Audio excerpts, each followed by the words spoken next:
ลอยฟ้าดำเนินรายการโดยพระครูปริยัติยานุศาสตร์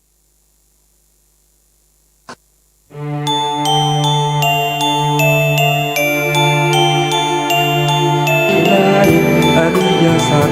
ตรัสไว้ให้เดินไปตามธรรมเจริญปัญญาในมรรคองค์แปดเป็นหลักงดงามเลิศล้ำรู้เนื้อรู้ตัวไม่ตกต่ำฝึกจิตฝึกใจให้ดื่มดำรู้รูปรู้นามแยกธาตุแยกขันธ์มองเห็นในไตรลักษณ์ว่าไม่เที่ยงสภาพแปรผันให้คงเดิมเป็นไม่ได้แท้นั้น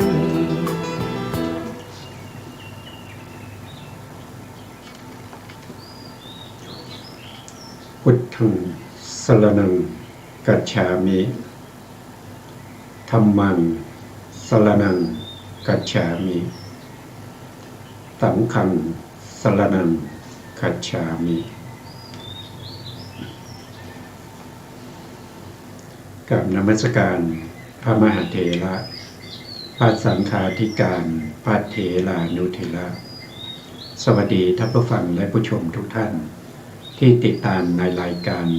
พระไตรปิฎกลอยฟ้าครั้งนี้เป็นครั้งที่23ในเรื่องของสติปัฏฐาน4เรานำข้อมูลมาจากพระไตรปิฎกนะครับพระไตรปิฎกวันนี้รู้สึกว่าแสงมีปัญหาเรื่องแสงนะครับมัน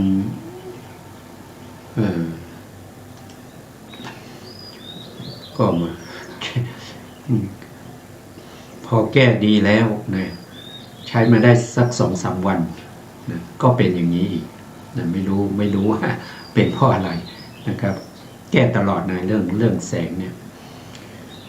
เกี่ยวกับน่าจะเกี่ยวกับโปรแกรมนะบางวันดีบางวันไม่ดีนะแสงสว่างนะทำให้มี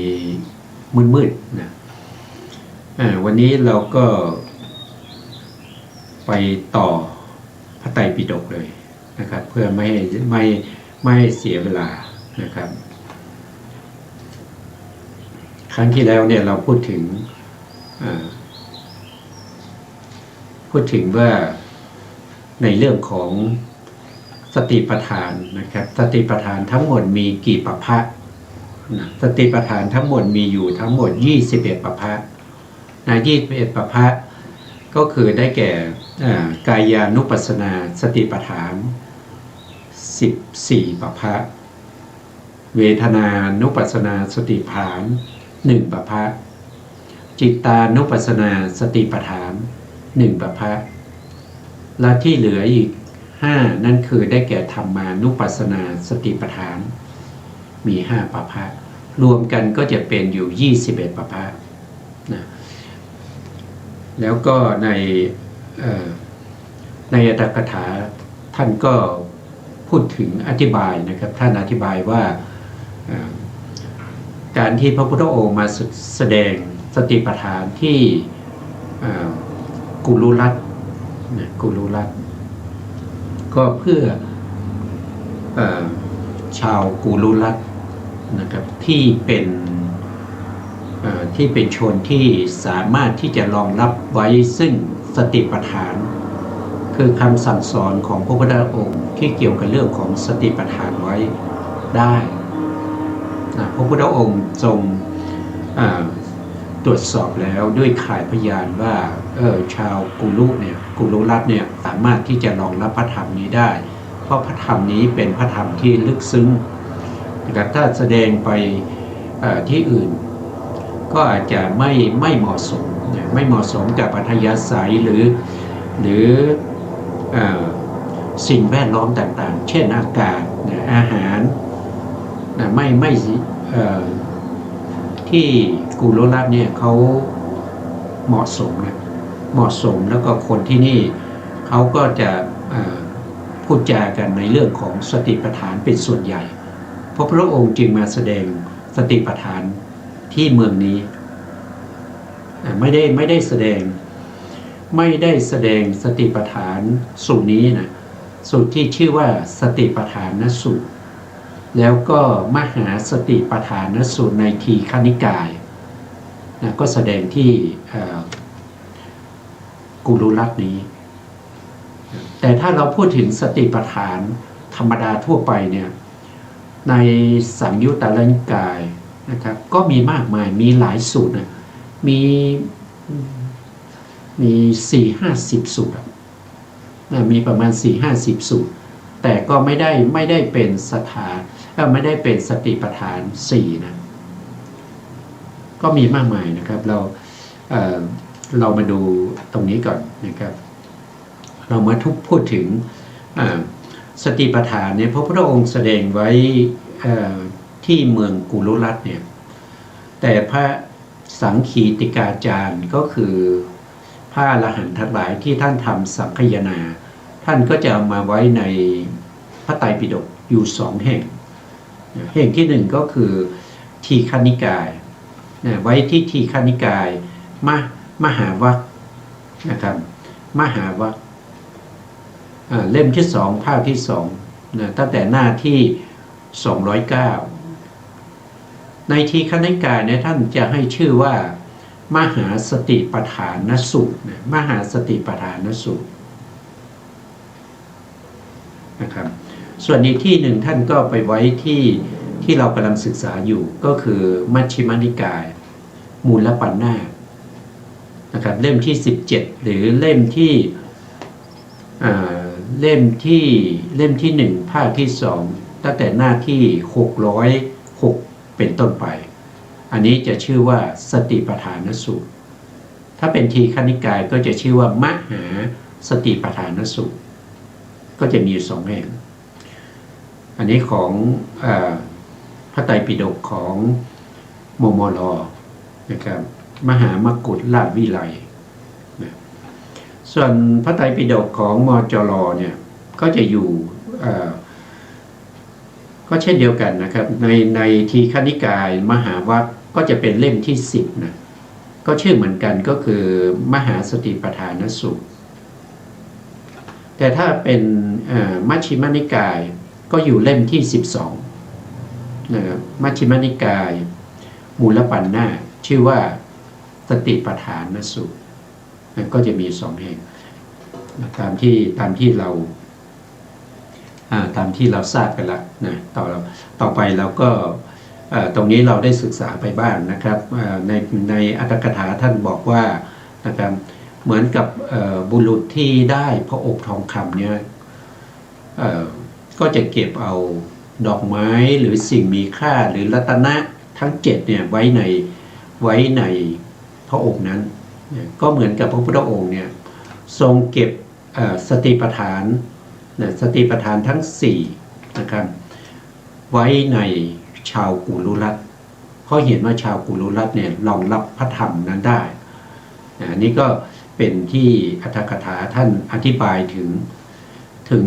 ทำไมล่ะต้องไปแสดงที่กุรุรัตน์ทำไมไม่แสดงที่พระเชตวันนะครับวิหารเชตวันวัดเชตวันที่สวัสถีหรือวัดบุพารามหรือว่าจะแสดงที่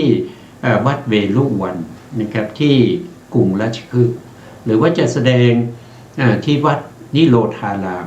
ที่กรุงกบิลพัสดุทำไมไม่ไปแสดงตรงนั้นนะครับไปแสดงทำไมที่กุรุรัตน์นี่ก็ไม่มีวัดนะไม่มีวัดให้พักนะครับพระองค์ต้องพักอยู่แถวชายป่านะครับที่เมืองธรรมาสัทธมะนะครับอันนี้ท่านก็อธิบายอย่างนั้นนะครับอธิบายว่าเหมือนกับได้พระอบนะทองคำก็จะเก็บรัตนะไว้ในพระอบทองคำนั้นเหมือนกับชาวกุรุรัตน์นะครับที่จะรองรับพระธรรมของพระพุทธองค์ได้ก็จะไปแสดงตรงนั้นตรงนี้ท่านก็อธิบายว่าในมัชฌิมนิกายนะครับจึงได้แสดงพระสูตรที่มีเนื้อหาลึกซึ้งอย่างหนึ่ง นะแล้วก็ในทีฆนิกายได้แสดงไว้อีกอย่างหนึ่งก็สูตรเดียวกันก็แต่ที่ไม่เหมือนกันก็จะมีนะในทีฆนิกายนี่ก็จะมีสูตรที่คล้ายๆกันนะครับจะพูดถึงเรื่องของการปฏิบัติสติปัฏฐานนะครับในมหานิทานก็มีนะแล้วก็ในอันนี้เรารู้อยู่แล้วในมหาสติปัฏฐานสูตรนะครับแต่ถ้ามัชฌิมนิกายนี่ก็จะมีอยู่หลายสูตรด้วยกันอย่างเช่นที่เกี่ยวข้องกับเรื่องของสติปัฏฐานก็จะมีสาโลปมาสูตรนะแล้วก็ลุกขุปมาสูตรลัทธปาละสูตรมาคันธิยสูตรอานัชชะสัปปาละสัปปายะสูตร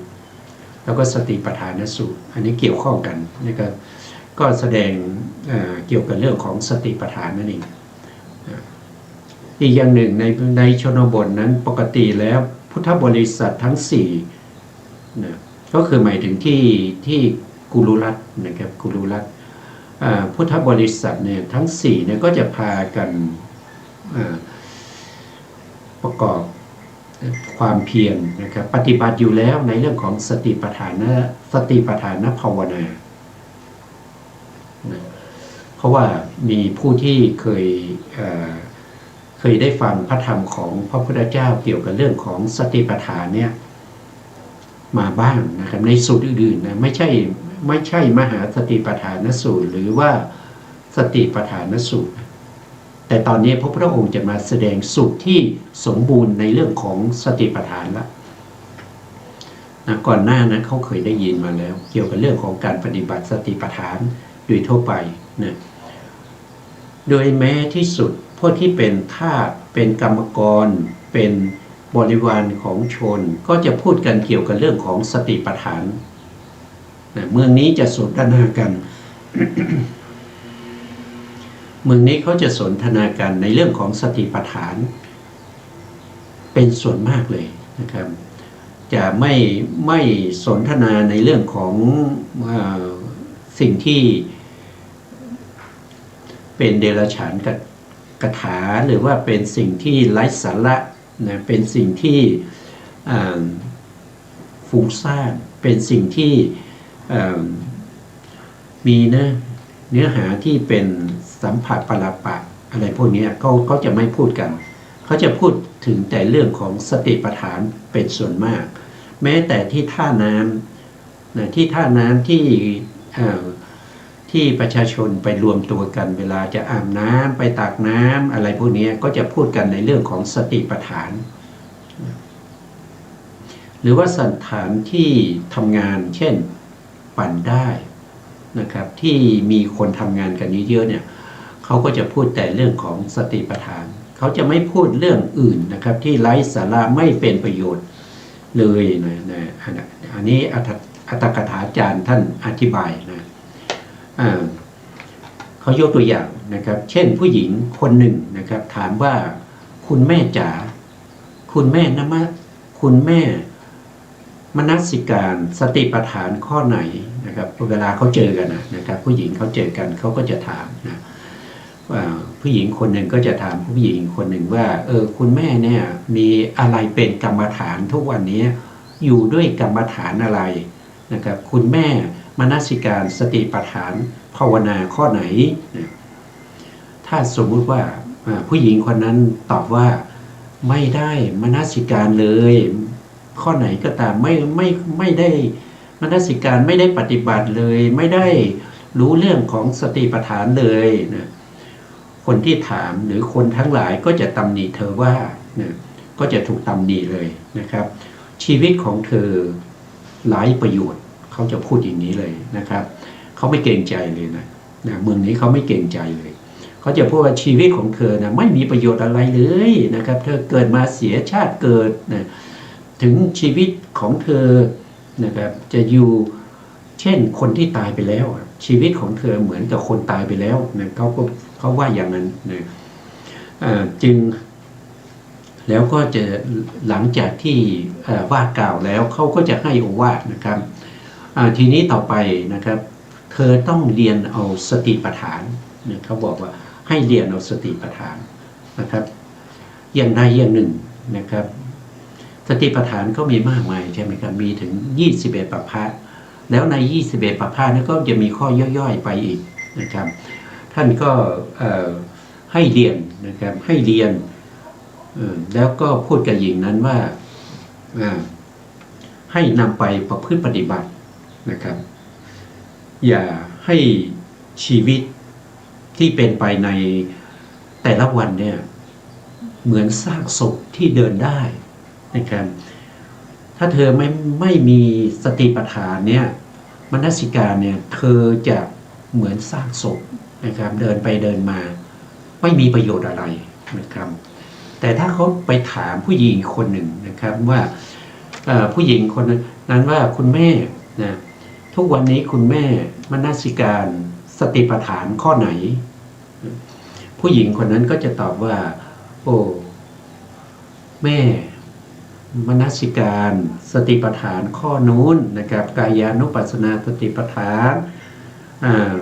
ระลึกรู้อยู่ในอิริยาบถใหญ่ทั้ง4หรือว่ามีอานาปานสติเป็นอารมณ์นะครับอย่างนี้คนทั้งหลายก็จะพากันชื่นชมแล้วก็กล่าวโอ้ชีวิตของเธอนี้เจริญนะครับเป็นชีวิตที่บริบูรณ์จริงๆนะครับขอสาธุนะขอสาธุขอดีแล้วนะครับสรรเสริญด้วยถ้อยค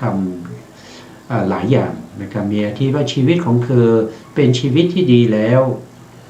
เธอชื่อว่าเป็นมนุษย์ที่สมบูรณ์แล้วพระสัมมาสัมพุทธเจ้าเสด็จอุบัติขึ้นมาก็เพื่อประโยชน์ให้แก่เธอนะครับเธอจงรักษาไว้นะท่านบอกว่านะครับไม่ใช่เฉพาะมนุษย์เท่านั้นนะที่เมืองนี้เขาเจริญสติปัฏฐานไม่ใช่เฉพาะมนุษย์ชาติเท่านั้นนะครับที่มีการมนสิการสติปัฏฐานแม้แต่พวกสัตว์เดรัจฉานนะแม้แต่พวกสัตว์เดรัจฉานเนี่ยก็พากันมนสิการสติปัฏฐานนะที่แม้กระทั่งสัตว์เดรัจฉานที่อาศัยอยู่ในเมืองนั้นนะครับเขาก็จะมีการมนสิการในเรื่องของสติปัฏฐานนะในการมนสิการสติปัฏฐานของสัตว์เดรัจฉานเหล่านั้นก็มีเรื่องเล่าว่านะครับมีเรื่องเล่าว่านกแขกเต้านะครับนกแขกเต้านะครับเจริญสติปัฏฐานนะครับเจริญยังไงเราก็มาดูนะครับเล่ากันว่านะครับ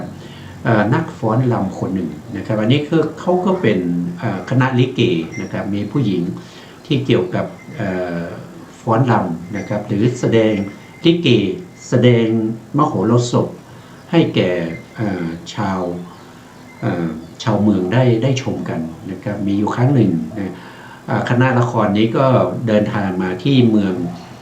กุรุรัตน์นี้นะที่เมืองกุรุรัตน์แล้วก็ได้พากันไปจับเอานกแขกเต้ามาเพื่อจะฝึกนะเพื่อจะฝึกแล้วก็ให้นกแขกเต้าเนี่ยแสดงละครหรือแสดงความสามารถของนกแขกเต้าด้วยนะครับแล้วทีนี้นักฟ้อนรำคนนั้นก็มาขออาศัยอยู่กับภิกษุณีวัดที่นักบวชนะครับหรือว่าแถวๆนั้นนะครับแล้วก็นกแขกเต้าเนี่ยมาเลี้ยงแล้วก็มาฝึกนะครับเมื่อคณะละครนั้นเขาแสดงจบแล้วเขาแสดงตามที่เขาตั้งใจแล้วเขาก็จากไปเมื่อเขาจากไปเนี่ยเขาลืมเอานกแขกเต้าไปด้วยนะนกแขกเต้านี่ก็อยู่ในสำนักของพวกภิกษุณีนะครับมีสามเณรดีภิกษุณีอะไรทั้งหลายเนี่ยนะครับก็เห็นนกแขกเต้านั้นก็เลยเอามานะครับเอามาเลี้ยงต่อนะครับแล้วก็ให้ชื่อว่าพุทธลักขินะพุทธลักขิหรือพุทธรัสสานะ แล้วก็สอนนกแขกเต้านั้นนะครับว่าสอนให้มันรู้นะครับรู้อะไรให้มันมนสิการภาวนานะครับบอกกับมันว่าการที่นกมาอาศัยอยู่ในสำนักของภิกษุณีเนี่ย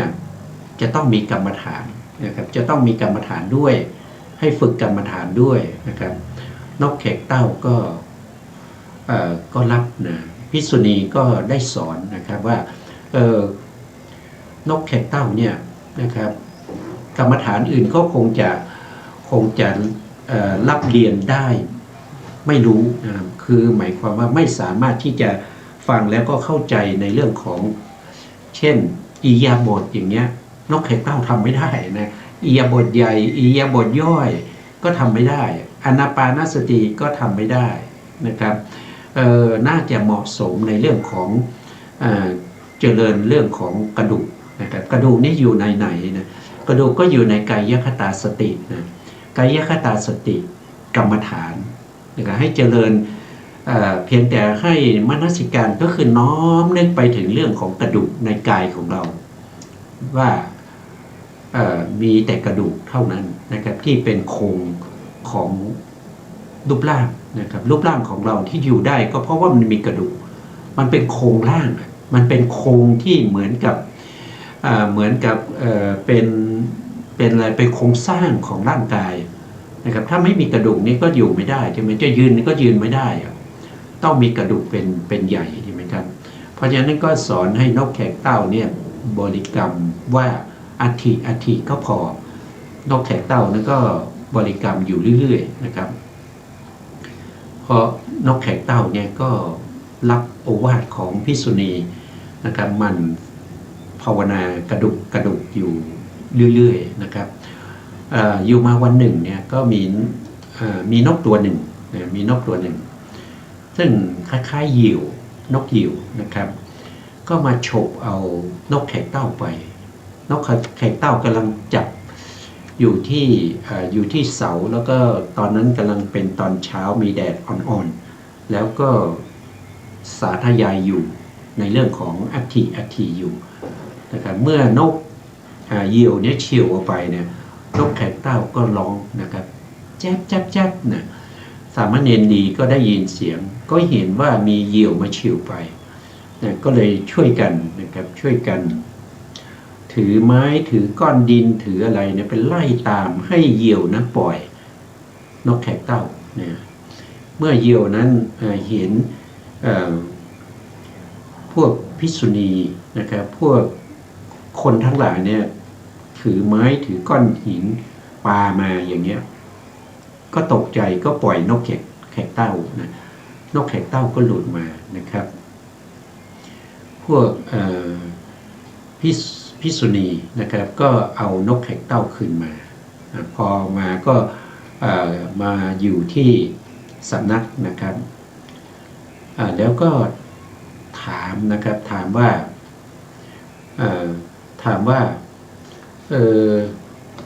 พุทธรักษานะครับเวลาที่นกเฉี่ยวเอาไปนะครับแกคิดอะไรนะแกคิดอะไรมันก็ตอบว่านะครับคุณแม่ขาเนี่ยดิฉันไม่ได้คิดอย่างอื่นนะครับคุณแม่ดิฉันคิดว่ากองกระดูกนะกองกระดูกเท่านั้นนะครับอย่างนี้นะกองกระดูกตรงนี้กองกระดูกนะครับอย่างนี้ว่ากองกระดูกนั้นแหละนะเฉี่ยวเอากองกระดูกไปก็คือหมายถึงกองกระดูกของนกเหยี่ยวเฉี่ยวเอากองกระดูกของนกแขกเต้านะครับแล้วกระดูกเหล่านั้นก็จะไปเกลื่อนกลนนะครับที่ไหนก็ไม่รู้นะครับที่ไหนก็ไม่รู้นะเมื่อพูดอย่างนี้นะนกแขกเต้าพูดอย่างนี้พูดกับใครพูดกับภิกษุณีนะภิกษุณีก็ตอบว่าดีแล้วพุทธรักษาการมนสิการอย่างนี้จะเป็นปัจจัยของความสิ้นไปแห่งภพของเธอในอนาคตนะภิกษุณีกล่าวในอนาคตนะในอนาคตนะครับที่ความสิ้นไปของภพก็คืออะไรความสิ้นไปของ อัตภาพที่จะต้องเวียนว่ายตายเกิดนะครับจะสิ้นไปเมื่อไหร่ สิ้นไปในอนาคตแต่อนาคตนั้นก็ไม่รู้จะนานไหมนะตอนนี้เป็นเดรัจฉานนะครับเป็นเดรัจฉานเนี่ยไม่สามารถที่จะทำสมาธิให้ได้อุปจารสมาธิแล้วก็ใช้อุปจารสมาธินั้นเจริญเรื่องของกระดูกก็คืออะไรก็คือรูปนะก็คือรูปไม่สามารถเข้าถึงสภาวะลักขณะที่จตุกะของรูปได้ไม่สามารถรู้การมนสิการตัวที่ไปมนสิการนะคือนามธรรมที่จะเข้าไปนมัสการก็คือน้อมใจไปในเรื่องของกระดูกเนี่ยคือนามธรรมนกแขกเต้าทำไม่ได้เพราะเป็นเดรัจฉานไม่มีปัญญาประกอบนะไม่มีปัญญาประกอบทำได้เฉพาะท่องสาธยายนะครับให้ติดปากติดใจนะก็จะเป็นภพนี้ไม่สามารถที่จะบรรลุธรรมได้ไม่สามารถที่จะทำให้สิ้นภพชาติได้ต่อไปในอนาคตเนี่ยเหตุปัจจัยนี้จะทำให้เธอเนี่ยสิ้นภพชาติก็คือจะได้ตรัสรู้เป็นพระอริยบุคคลแล้วก็ปรินิพพานไปนะครับนั่นคือจุดมุ่งหมายสูงสุดในพระพุทธศาสนาการปฏิบัติสติปัฏฐาน4ก็มุ่งหมายตรงนั้นนะมุ่งหมายในเรื่องของความสิ้นไปแห่งภพชาตินะแม้เดรัจฉานนะครับท่านก็บอกแม้เดรัจฉานในชนบทนั้นก็คือในกุรุรัตนั้นนะครับที่ประกอบมนสิการสติปัฏฐานดังที่ได้กล่าวมานี้นะเพราะฉะนั้นพระผู้มีพระภาคเจ้าจึงทรงนะครับยังความเจริญในสติปัฏฐานนั้นให้แก่เขาเหล่านั้นจึงได้ตัดสติปัฏฐานนสูตรไว้ที่กุรุรัตนะกุรุรัตไม่คือสติปัฏฐานนี่ก็ส่วนย่อยๆนะไม่ใช่เต็มทั้งกายานุปัสสนาสติปัฏฐานเวทนานุปัสสนาสติปัฏฐานจิตานุปัสสนาสติปัฏฐานแล้วก็ธรรมานุปัสสนาสติปัฏฐานเป็นสูตรใหญ่ๆเลยไม่ได้ตัดที่ไหนนะไม่ได้ตัดที่ไหนแต่สติปัฏฐานที่เป็นสูตรย่อยๆที่มีการตัดในเรื่องของกายคตาสตินะครับเรื่องของอานาปานสติหรือเรื่องของอิริยาบถใหญ่อิริยาบถย่อยหรือว่าเรื่องของเวทนาเรื่องของจิตนะครับเรื่องของนิวรณ์เนี่ยมีในพระสูตรเนี่ยมีมากมายนะมีหลายถ้าพูดไปเนี่ยมีมากมายนะครับในสังยุตตรนิกายก็มีเป็น 4-50 สูตรนะมีเยอะนะมีเยอะหลายที่นะครับที่พระองค์แสดงไว้แต่สูตรใหญ่ๆที่รวมกันทั้งหมดเนี่ยทั้ง21ประภาคเนี่ยพระองค์ตัดไว้ที่กุรุรัตนี้แหละนะนี่ก็คือความหมายของเอกายนะเอกายนะแล้วก็มาดูนะครับท่านบอกว่านะบรรดาบทเหล่านั้นบทว่าเอกายโนนะครับก็แปลว่าทางสายเอกนะเอกะเนี่ยเอกะนี่ก็คือหนึ่งใช่ไหมยโนเป็นทางสายเดียวเป็นทางสายเดียวมีทางนี้ทางเดียวเป็นทางเอกนะครับเพราะว่าทางนี้ชื่อว่าเพราะว่าทางมีชื่อท่านบอกว่าเพราะว่าทางนี้มีชื่อหลายอย่างนะครับอย่างเช่นมัคคาก็แปลว่าทางเหมือนกันปัฏฐะก็แปลว่าทางนะครับปัฏฐะก็แปลว่าทางนะครับปัจฉะก็คือทางนะอัญชัสสะก็คือทางวุดุมะก็ทางนะครับอายตนะก็ทางนาวาก็ทางนะอุตตระเสตุก็ทางกูละก็ทางพิสิก็ทางและสังกมะก็แปลว่าทางนะครับอันนี้แปลว่าทางหมดเลยนะแปลว่าทางหมดเลย แต่เอกายโนเนี่ยท่านมุ่งหมายทางไหนที่เป็นทางสายเอกเนี่ยเราก็มาดูนะท่านอธิบายไว้นะในสติปัฏฐานสูตรนี้พระองค์ตัดธรรมทางนู้น พระองค์ทรงตัดทางนั้นว่านะครับได้แก่อายนะนะครับได้แก่อายนะอย่างเดียวนะครับตรงนี้มีไหมอันนี้เป็นอายตนะนะแต่ที่พระองค์แสดงถึงทางสายเอกเนี่ยท่านแสดงเอาเฉพาะอายนะอายนะนี่เป็นทางสายเอกนะเพราะฉะนั้นในคำว่าเอกายโนอาจยังพิกเวมัคโคดูก่อนภิกษุทั้งหลายทางนี้นี่เป็นทางเอกทางนี้เป็นทางเอกนะไม่ใช่ทางหลายทางแพ่งทางแยก4แยก5แยกอะไรนี่ไม่ใช่มีทางเดียวนะมีทางเดียวมุ่งตรงสู่พระนิพพานทางนั้นเป็นทางสายเอกมีอยู่ทางเดียวนะครับนี้ควรเข้าใจความหมายนี้ว่าดูก่อนภิกษุทั้งหลายทางนี้เป็นทางสายเดียวนะครับไม่ใช่สองสายนะไม่ใช่สองสายคือความหมายของอายนะหรือทางสายเอกเอกายโนอายังพิกเวมัคโคนะครับมีความหมายเท่าไหร่นะ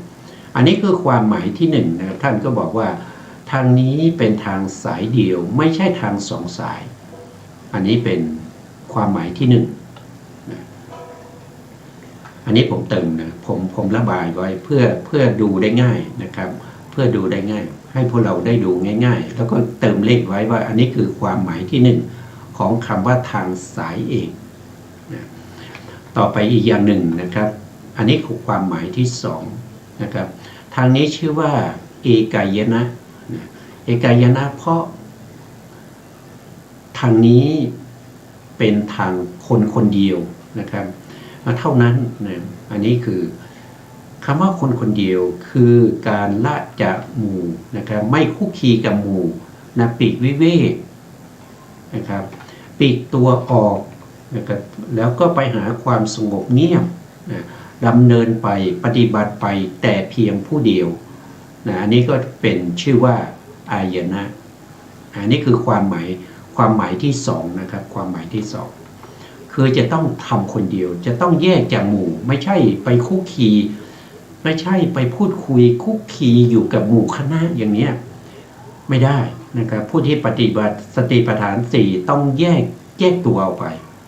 นะต้องปฏิบัติคนเดียวนะครับไปปฏิบัติคนเดียวไม่ใช่ชวนเพื่อนไปนะครับไปปฏิบัติร่วมกันแล้วก็ไม่คุกคีหมายถึงว่าชวนเข้าไปแล้วก็คุกคีกับเขาอยู่นะครับแล้วก็ไม่ได้การทำอย่างนั้นเนี่ยเราไม่ถือว่าเป็นการปฏิบัติทางสายเอกนะถ้าเป็นทางสายเอกต้องทำคนเดียวชวนเข้าไปก็ได้แต่จะต้องแยกกันปฏิบัติไม่ใช่คุกคีกันนะครับสนทนากันทั้งวันอย่างเงี้ยไม่ปฏิบัติไม่ปฏิบัติสนทนาเรื่องอะไรก็ไม่รู้นะครับเรื่องเดรัจฉานวิชาเรื่องของ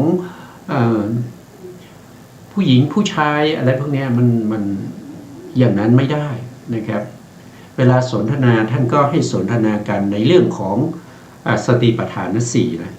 ท่านไม่ได้ห้ามนะครับเรื่องของการสนทนาเนี่ยแต่การพูดกันจากการสนทนานั้นจะต้องเป็นไปในสติปัฏฐานทั้ง4จะต้องพูดถึงในเรื่องของอานาปานสตินะพูดถึงอานาปานสติหรือว่าพูดถึงเรื่องของ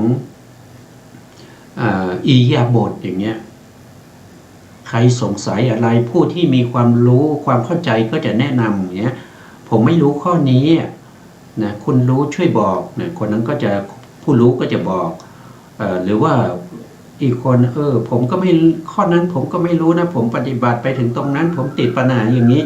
ผู้รู้ก็จะแนะนำนะอย่างนี้สนทนากันได้ไม่ห้ามนะแต่ห้าม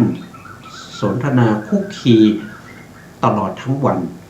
นะครับแล้วก็พูดจาในสิ่งที่ไร้สาระ เป็นสิ่งที่เพ้อเจ้อเป็นคำพูดที่สอดเสียดมุสา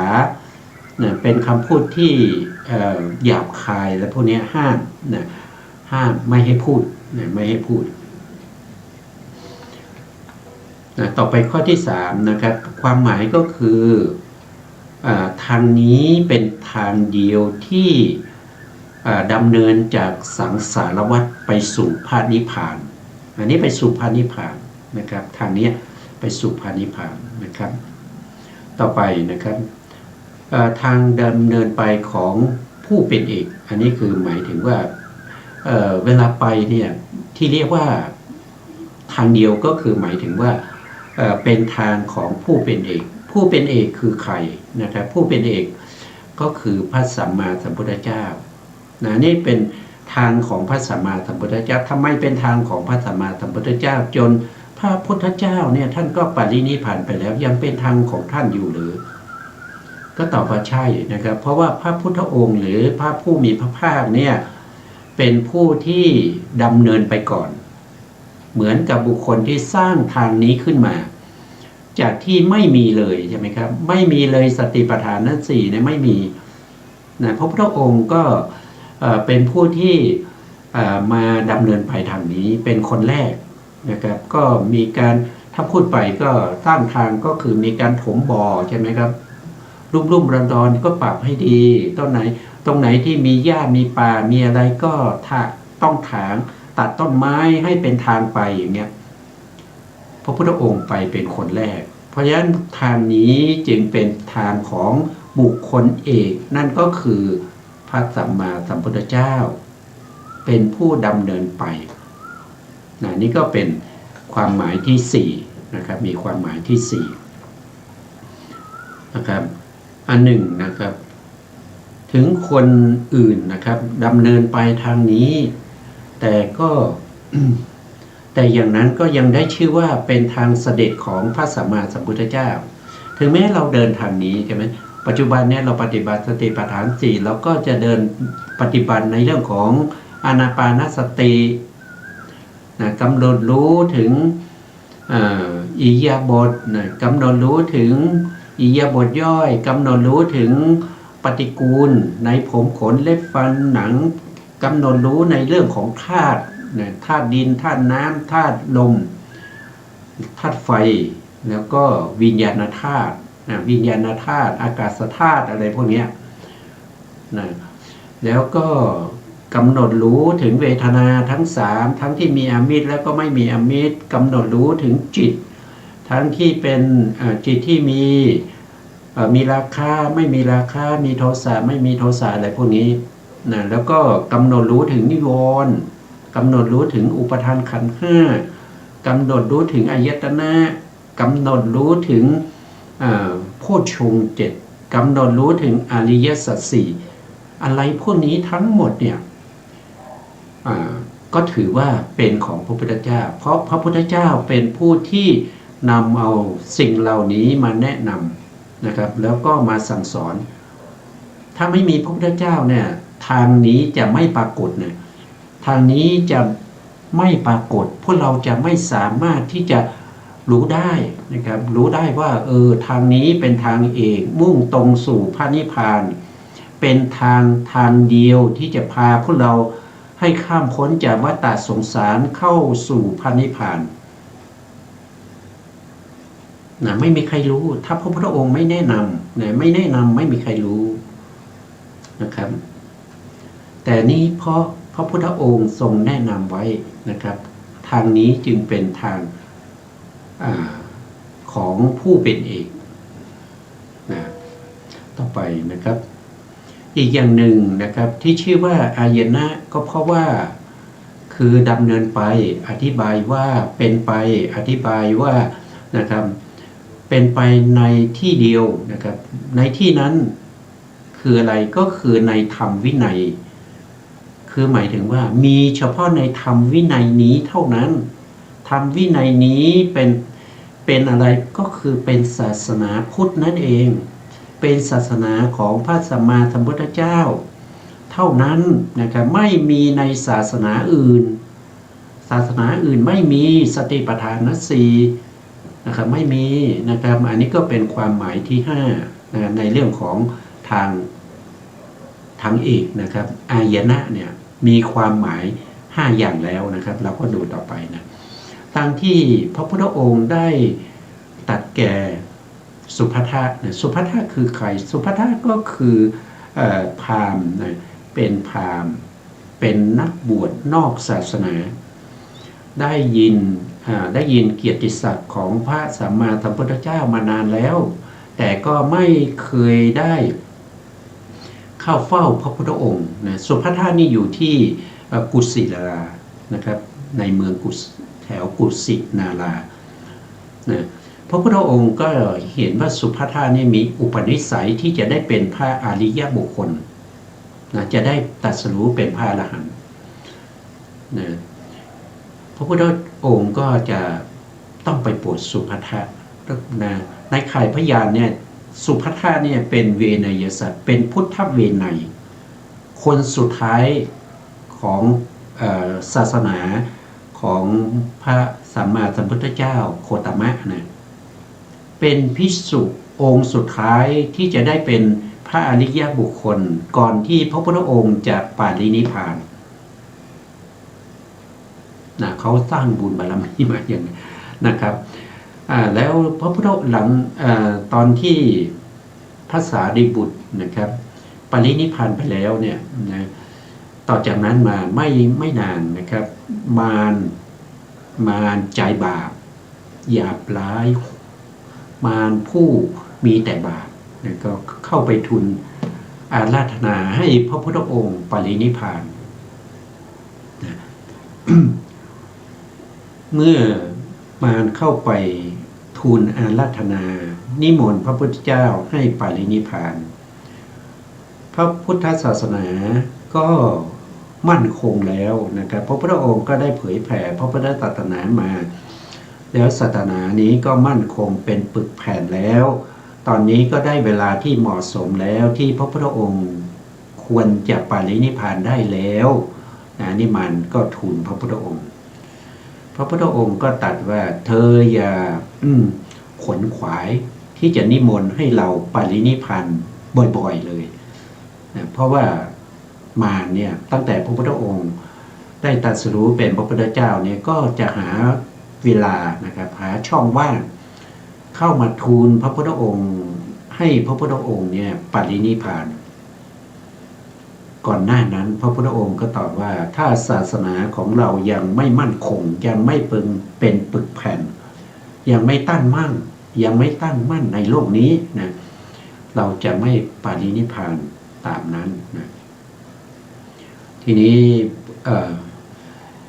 มาอาราธนาครั้งนี้มารก็ทูลว่าศาสนาพระพุทธศาสนาก็ตั้งมั่นแล้วนะขอพระองค์ได้เวลาแล้วเหมาะสมแล้วที่พระพุทธองค์จะปรินิพพานนะครับก็อาราธนาพระพุทธองค์ปรินิพพานพระพุทธองค์ก็รับว่าอีก3 เดือนนะนับจากนี้ไปเราจะปรินิพพานแล้วสุภัททานี้ก็มาปรากฏในข่ายพยานนะครับพระพุทธองค์ก็จะต้องไปโปรดสุภัททะสุภัททะนี่อยู่ที่กุสินาราช่วง3 เดือนสุดท้ายในพระชนชีพของพระพุทธองค์เนี่ยพระพุทธองค์ก็ดำเนินด้วยพระบาทนะครับการที่ไปด้วยพระบาทเนี่ยก็เป็นเหตุเป็นปัจจัยให้แก่ประชาชนทั้งหลายนะครับที่อยู่ระหว่างทางที่พระพุทธองค์เสด็จดำเนินไปเนี่ยได้พบพระพุทธองค์แล้วได้เป็นอัธยาศัยเป็นอุปนิสัยให้ได้เห็นพระอริยะได้เกิดศรัทธานะครับได้เกิดศรัทธาเป็นได้ตั้งตัวเป็นพุทธมามกะได้มีพระรัตนตรัยเป็นที่พึ่งนะครับคนเหล่านั้นที่พระพุทธองค์ผ่านไปแล้วได้พบเนี่ยก็ไม่มีใครที่จะได้เป็นพระอริยบุคคลแม้แต่คนเดียว แต่พระพุทธองค์ต้องเสด็จด้วยพระบาทเปล่าก็เพื่อโปรดคนพวกนี้นะพระพุทธองค์จะเหาะไปก็ได้นะครับจะหายตัวไปก็ได้นะมันก็ไปได้นะครับแต่พระพุทธองค์ยอมที่จะต้องไปด้วยความลำบากด้วยกันดำเนินไปด้วยพระบาทก็เพื่อจะโปรดคนที่อยู่ระหว่างทางให้เขาได้เห็นพระอริยะเพราะเวลาที่พระพุทธองค์ไปเนี่ยมีภิกษุที่เป็นพระอริยะเนี่ยตามเสด็จพระพุทธองค์500นะครับให้พวกนี้เขาได้ฟังธรรมเขาได้ฟังธรรมเป็นผู้ที่ได้ฟังธรรมเป็นผู้ที่ได้คนที่ได้ฟังธรรมเนี่ยก็จะทำให้เกิดความรู้ความเข้าใจละเสียซึ่งมิจฉาทิฏฐิที่ตัวเองยึดถือมาตั้งนานใช่ไหมครับเพราะเป็นผู้ที่ได้เห็นพระอริยะเมื่อได้เห็นพระอริยะก็เป็นผู้ที่ได้ฟังธรรมของพระอริยะเมื่อได้ฟังธรรมของพระอริยะก็เป็นผู้ฉลาดในธรรมของพระอริยะด้วยเหตุด้วยปัจจัยเหล่านี้นะครับก็เป็นเหตุเป็นปัจจัยให้เขาละการที่จะนับถือผีสางนางไม้การที่จะนับถือศาสนาที่เป็นมิจฉาทิฏฐิเหล่านั้นก็จะเปลี่ยนมานับถือศาสนาพุทธเป็นผู้ที่มีพระรัตนตรัยเป็นที่พึ่งนะมีพระพุทธพระธรรมพระสงฆ์เป็นที่พึ่งนะครับก็โปรดคนเหล่านี้นะครับให้เขาได้มีรัตนตรัยเป็นสรณะแล้วก็ดำเนินไปด้วยพระบาทจนไปถึงเมืองกุสินารานะครับก็จะถึงช่วงสุดท้ายแล้วพระพุทธองค์จะปรินิพพานแล้วใกล้จะปรินิพพานแล้วก็พระวรกายของพระพุทธองค์ก็มีโรคภัยไข้เจ็บเนี่ยเกิดขึ้นนะแม้กระทั่งถ้าเราพิจารณาให้ดีนะครับแม้แต่พระสัมมาสัมพุทธเจ้าผู้ที่มีบุญมากมายสร้างบารมีมาเป็นระยะเวลาถึง4 อสงไขยแสนมหากัปโรคภัยไข้เจ็บก็ยังไม่ละเว้นน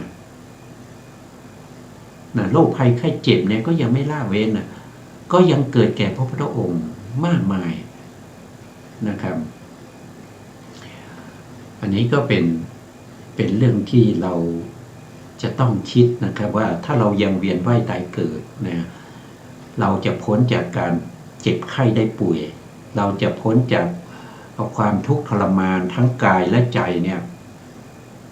ไม่มีทางเลยนะครับถ้าเรายังมีการเวียนว่ายตายเกิดนะแม้แต่ผู้มีบุญอย่างพระสัมมาสัมพุทธเจ้ายังหนีไม่พ้นนะถึงแม้ว่าความเจ็บใจเนี่ยไม่มีแล้วความทุกข์ทางใจไม่มีแล้วแต่ความทุกข์ทางกายยังมีอยู่นะยังมีอยู่นะครับนะถ้ายังไม่ปารินิพพานถ้าปารินิพพานไปแล้วความทุกข์ทางกายทางใจก็จะหมดนะครับก็เป็นสภาวะสันติลักขณังเข้าสู่พระปรินิพพานในขณะที่พระพุทธองค์ก็ไปถึงกรุงเมืองกุสินาราแล้วก็รอเวลาอยู่นะครับรอเวลาสุภัททะจะมาพบนะครับพระพุทธองค์รู้ก่อนแล้วนะรู้ก่อนแล้วภิกษุทั้งหลายก็พระพุทธองค์ก็พุทธสายญาติเพราะสุขภาพร่างกายไม่ค่อยดีนะครับช่วงนั้นโรคภัยไข้เจ็บเบียดเบียนมากสุภัททะเมื่อได้ข่าวว่าพระพุทธองค์มาก็รีบมานะครับก็รีบมาแล้วก็มาขอเข้าเฝ้าพระพุทธองค์นะครับพระอานนท์ก็บอกว่านะตอนนี้พระพุทธองค์เนี่ยท่านได้รับทุกขเวทนาทางกายเนี่ยมากมายนะครับใกล้จะปรินิพพานแล้วไม่อยากจะให้ใครเนี่ยไปรบกวนนะครับไม่อยากให้ใครไปรบกวนพระพุทธองค์ได้ยินเสียงนะครับว่าสุภัททะมาแล้วนะ ก็เรียกพระอานนท์มาว่าอานนท์ให้เขามาเถอะให้เขาเข้ามาเถอะนะที่เรามาที่กุสินารานี้ก็จะมาโปรดสุภัททะนี้เป็นคนสุดท้ายแล้วนะก็เลยให้สุภัททะเข้าไปเมื่อสุภัททะเข้าไปก็ไปทูลถามพระองค์ถึงเรื่องของพระธรรมวินัยเนี่ยถามว่านะครับพระอริยบุคคลในศาสนาอื่นมีไหมพระพุทธองค์ก็บอกว่าเธออย่าถามอย่างนั้นเลยเธอจงเงียบแล้วเราจะแสดงธรรมให้เธอฟังนะก็แสดงธรรมแล้วพระพุทธองค์ก็บอกว่านะในศาสนาไหนที่มีโพธิปัจจยธรรมนะครับมีสติปัฏฐานสี่นะมีการปฏิบัติสติปัฏฐานสี่มีการปฏิบัติสัมมาปัฏฐานสี่มีการปฏิบัติอิทธิบาทสี่มีการปฏิบัติอินทรีย์ห้าพละห้าโพชฌงค์เจ็ดมรรคมีองค์แปดศาสนานั้นก็ย่อมจะต้องมีพระอริยบุคคลที่หนึ่งคือโสดาบันพระอริยบุคคลที่สองก็คือสกทาคามีพระอนาคามีเป็นอริยบุคคลที่สามแล้วก็คนที่สี่ก็คือพระอรหันต์ถ้าศาสนาไหนไม่มีโพธิปัจจยธรรมศาสนานั้นจะไม่มีพระอริยบุคคลและสุดท้ายพระพุทธองค์ก็ตรัสว่าจะหาพระอริยบุคคลสี่ฐานะนี้ได้เพียงศาสนาเดียวเท่านั้นคือศาสนาของพระตถาคตศาสนานอกนั้นไม่มีพระอริยบุคคลนะเมื่อสุภัททะได้ฟังอย่างนี้นะครับพระพุทธองค์ก็แสดงเรื่องของโพธิปัจจยธรรมให้สุภัททะฟังโดยย่อๆนะครับไม่ได้แสดงทั้งหมดนะสุภัททะก็รับกรรมฐานนั้นไปแล้วก็ไปประพฤติปฏิบัตินะครับไปเจริญในเรื่องของสติปัฏฐานสี่นะแล้วแต่อัธยาศัยของเขารับฟังมาเขาสะสมบุญบารมีมาเป็นแสนกับนะสุภัททะเนี่ยในอดีตชาติเนี่ยเคยเป็นน้องชายของพระอัญญาโกฏัญญะในสมัยนับถอยหลังจากภัตตกัปนี้ไปเนี่ยแสนมหากัปในสมัยพระพุทธเจ้าปัทุมุตระนะครับสุภัททะนี่เป็นน้องชายของพระอัญญาโกฏัญญะพระอัญญาโกฏัญญะเนี่ยเขาทำบุญเนี่ยเขาจะทำบุญก่อนนะเขาจะทำบุญก่อนไม่ว่าจะถวายอะไรนะครับถวายข้าวเนี่ยก็จะถวายข้าวใหม่นะครับข้าวใหม่จะถวายอะไรก็จะถวายก่อนเป็นคนแรกนะครับแล้วก็ตั้งความปรารถนาว่าจะเป็นพระภิกษุองค์แรกของพระพุทธเจ้าองค์ใดองค์หนึ่งอัญญาโกฏัญญะท่านก็ได้เป็นปฐมสาวกของพระสัมมาสัมพุทธเจ้าโคตมะไปเรียบร้อยแล้วก็ปรินิพพานไปแล้วแต่สุภัททะซึ่งเป็นน้องชายเนี่ยพี่ชายมาชวนทำบุญเขาก็เอาไว้ก่อนนะไว้ก่อนนะจะเอาการที่จะเอาเกี่ยวข้าวที่เพิ่งออกใหม่ๆเนี่ยที่เป็นน้ำนมที่จะน้ำนมข้าวเนี่ยจะไปทำน้ำนมข้าวในถวายพระพุทธเจ้าปัทุมุตระเนี่ยเราไม่เห็นด้วยนะครับตกลงสองพี่น้องก็แบ่งนากันนะครับน้องชายก็เอาไว้ทำทีหลังนะครับเมื่อไหร่ก็ไม่ทำสักทีนะครับไปทำทีหลังนะผลสุดท้ายก็คือสุภัททะนี้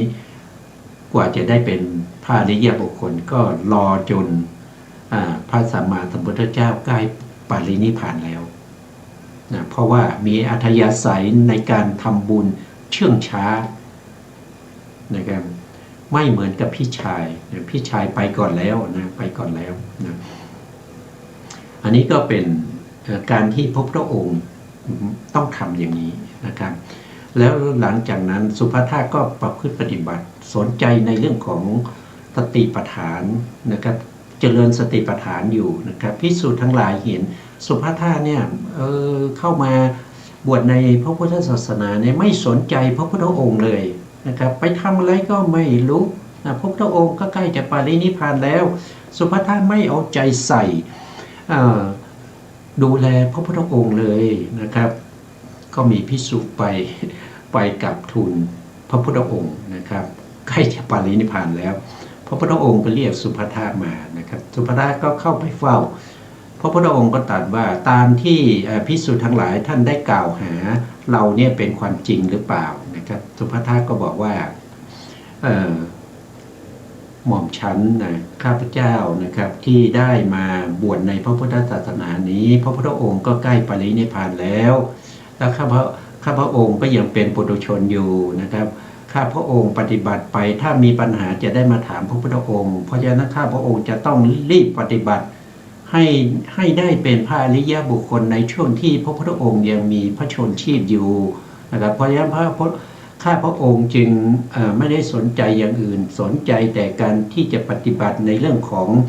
สติปัฏฐานอยู่พระเจ้าข้าพระพุทธองค์ก็อนุโมทนานะครับดีแล้วสาธุเนี่ยให้เธอปฏิบัตินะแล้วสุภัททะก็สำเร็จเป็นพระอริยบุคคลก่อนที่ได้เป็นพระอรหันต์เลยนะได้เป็นพระอรหันต์เลยก่อนที่พระพุทธองค์จะปรินิพพานในคืนนั้นเลยนะในคืนนั้นพระพุทธองค์จะปรินิพพานนะสุภัททะก็ได้เป็นพระอรหันต์องค์สุดท้ายในพระพุทธศาสนาของพระสัมมาสัมพุทธเจ้าโคตมะนะครับบุคคลคนนี้นะเป็นผู้ที่ทำบุญเชื่องช้านะครับก็เลยเป็นคนสุดท้ายนะสุภัททะนะครับวันนี้เวลาเราก็หมดแล้วนะครับเพราะฉะนั้นเราก็จะเวลาหมดก็หมดเวลานะครับเราก็จะพบกันใหม่ในครั้งต่อไปนะครับวันนี้ต้องลาไปก่อนนะครับสุดท้ายนี้ขอบพระคุณพระครูสมุทรวิสุวัตรวรกิจโจผู้อำนวยการสถานีวิทยุเพื่อการศึกษาพระพุทธศาสนา FM 104.5 เมกะเฮิรตซ์วัดฝายหินจังหวัดเชียงใหม่และขอบพระคุณพระครูปริยัติยานุศาสตร์ขอบคุณท่านผู้ฟังและผู้ชมทุกท่านที่ติดตามในรายการพระไตรปิฎกลอยฟ้าพบกันใหม่ในโอกาสต่อไปครับวันนี้ลาไปก่อนครับสวัสดีครับ